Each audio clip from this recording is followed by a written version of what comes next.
इस लड़की ने प्रतियोगिता के दौरान अपने कंधे का पत्ता खींच लिया, लेकिन जज ने इन बातों पर ध्यान नहीं दिया। फिर सारा ने अपनी गति बढ़ा दी। वो जंपिंग टेबल पर कूदी और अचानक रुक गई। सारा ने एक अलग इशारा भी किया। उसने फैसला किया कि वो मैच छोड़ देगी।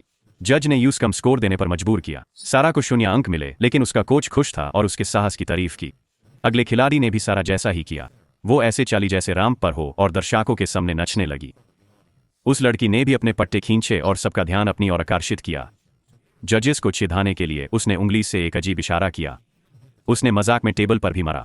कोच को उसका ये कदम भी पसंद आया। दरअसल पहले जज ने जानबूझकर खिलाड़ियों को कम अंक दिए। मूव कितना भी अच्छा हो, प्रायोजकों की इच्छा से वे सिर्फ चुने हुए खिलाड़ियों को जिताना चाहते थे। इस हरकत के लिए दर्शक भी जजेस की जमकर आलोचना कर रहे थे। अब पीले रंग की लड़की की बारी थी। उसने घूमते हुए एक शानदार मूव किया। वह मूव बिल्कुल परफेक्ट था। फिर भी जज ने सिर्फ 9.5 अंक दिए। हर कोई हैरान था। कोच भी गुस्से में आ गए और विरोध करने लगे। जज ने एक अजीब कारण दिया कि लड़की की ड्रेस स्ट्रैप दिख रही थी, इसलिए कम अंक दिए। ये सुनकर बाकी जिम्नास्ट बहुत नाराज हो गए। उन्होंने साहस दिखाते हुए कुछ अलग करने का फैसला किया। लड़कियों ने जानबूझकर मैच खत्म करने के लिए अजीब हरकतें शुरू कर दीं। कुछ ने तो जजेस के सामने हिप हॉप डांस भी करना शुरू कर दिया।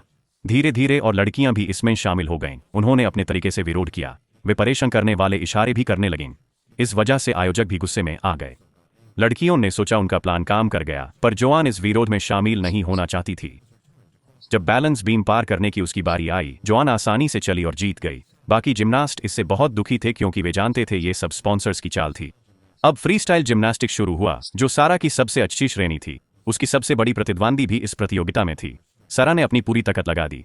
उसने एक मुश्किल मूव किया और साफ लैंड की। दर्शक हैरान रह गए और जोर से तालियां बजाएं। सभी को लगा कि सारा जीतेगी, लेकिन जज ने उसे सिर्फ 9.1 अंक दिए। फिर जोआन की बारी थी। जब सारा हार मानने वाली थी, जोआन ने भी अपने पट्टे उतारे और खुद को मैच से हटा लिया। लड़कियां हैरान रह गईं। दरअसल जोआन ने देखा कि सारा के साथ धोखा हुआ है और वह जजेस का ये व्यवहार बर्दाश्त नहीं कर सकती थी, इसलिए उसने ये कदम उठाया। इस तरह इन लड़कियों ने जजेस की बेईमानी के खिलाफ जीत हासिल की। दोस्तों, सच और न्याय के लिए आवाज उठाओ, क्योंकि सच की हमेशा जीत होती है, बेईमानी की नहीं।